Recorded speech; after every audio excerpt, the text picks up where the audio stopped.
কালী পুজোর শেষ দিন মাকে বিদায় জানানোর সময় বিশাল বড় একটা বিপদ ঘটতে যাচ্ছিল, যদিও মাই এই বিপদ থেকে সবাইকে বাঁচালেন। কালী পুজো শেষ আর বারাসাতকে দেখে মনে হচ্ছে বিশাল একটা মরুভূমি।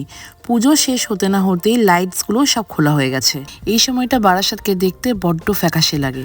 মনে অনেক দুঃখ নিয়ে রুশাজে গেলাম, গিয়ে দেখছি আমাদের ক্লায়েন্ট এসছে হেয়ার স্পা করাতে। আর এটা যেটা দেয়া হচ্ছে সেটা হচ্ছে স্টিম।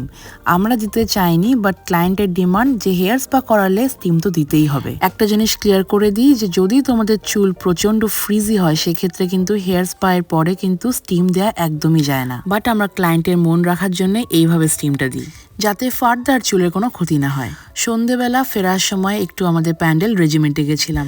সত্যি কথা বলতে এই 4 দিন এত লোকের ভিড়ে প্যান্ডেলটাকে ভালো করে দেখতেই পাইনি। কি যে সুন্দর বানিয়েছিল তিরুপতি বালাজির একটা মন্দির। প্যান্ডেলে ঢুকে দেখছি হাফ ঠাকুর অলরেডি চলে গেছে আর মা কালীকে তখনও নিয়ে যাওয়া বাকি। এত বড় একটা ঠাকুরকে পোডিয়াম থেকে কি করে নামায় সেটা এই প্রথমবার আমি নিজের চোখে দেখলাম। আর সব থেকে বড় ব্যাপার হচ্ছে এই বছরের মায়ের মুখটা এত ভালো করে দেখতে পেলাম। নিজের বাড়ির সামনে এত বড় প্যান্ডেল, এই ক্লাবের মেম্বার আমার বাবা, কিন্তু যতবার ঠাকুর দেখতে গেছি কোনো মতে জাস্ট পালিয়ে বাইরে চলে আসতে হয়েছিল। এত ভিড় প্লাস তার সাথে সিকিউরিটি। এখন যখন মাকে দেখছিলাম তখন কিন্তু উইদাউট তার জুয়েলারি দেখছিলাম, তাই মন ভরে মাকে দেখে নিয়েছি। ক্লাবের সবাই বলতে শুরু করে দিল যে বিসর্জনও যেতে হবে। পাশে আমার এক বন্ধু সমাপ্তি আর আমার এক দিদি ময়ূরীদি, তাকে পেয়ে মনে জোর পেলাম আর ডিসাইড করলাম যে বিসর্জনে আমরা এবার যাব। ছোটবেলায় যখন কালী পুজো শেষ হয়ে যেত বিসর্জনের দিন রাস্তায় প্রচন্ড গান বাজতো জোরে জোরে। বাড়িতে বসে ভাবতাম যে কারা এই বিসর্জনে যাচ্ছে আর তারা কি করছে। বেসিক্যালি দুর্গাপুজো যেমন তেমন হোক না কেন, কালী পুজোটা তো বারাসাতের সব থেকে বড় একটা পুজো। তার মানে এখানে হয়তো সবকিছু আলাদাই হয়। নাচতে নাচতে হঠাৎ চোখে পড়লো যে আমাদের পেছনে এতগুলো বাস দাঁড়িয়ে আছে। আমরা সবাই লিটারালি রাস্তা বন্ধ করে, ন্যাশনাল হাইওয়ে তাও আবার বন্ধ করে নাচানাচি করছি। কিন্তু বারাসাতে কালী পুজোটা একটা ইমোশন, তাই সেটাকে তো রেসপেক্ট করতেই হবে। ফাইনালি যেখানে ভাসান হবে সেখানে পৌঁছে গেলাম।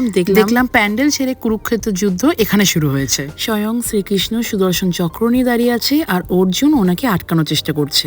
এত কাছ থেকে ওনাদেরকে কোনোদিনও ধরার সুযোগ পায়নি, তাই সুযোগটা পেয়ে আগে ওনাদেরকে একটু ধরলাম, তারপরে বিদায় জানানোর পালাও চলে এলো আমাদের। মা কালীকে ঠিক ভাসান দেওয়ার আগে পুরো কাঠামোটাই দেখছি সবার গায়ের ওপর পড়ার মতন অবস্থা। আর এটা একবার না, একাধিকবার সেটা লক্ষ্য করেছি আমরা, কিন্তু ফাইনালি কারোর কোনো ক্ষতি হয়নি। তারপরে মাও আমাদেরকে বিদায় জানালেন।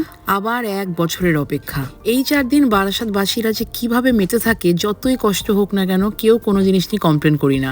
মা চলে যাওয়ার সাথে সাথে আমাদের কাছ থেকে এক রাশ আনন্দ নিয়ে চলে যায়। আবার আমাদের অপেক্ষা শুরু, দিন গোনা শুরু। আশা করছি আমার কালী পুজোর ব্লগগুলো দেখতে তোমাদের সবার খুব ভালো লেগেছে। যারা যারা বারাসাতে আসতে পারোনি তারা আমার ভিডিওগুলো দেখে বারাসাতের কালী পুজোটা একটু হলেও উপভোগ করতে পেরেছো।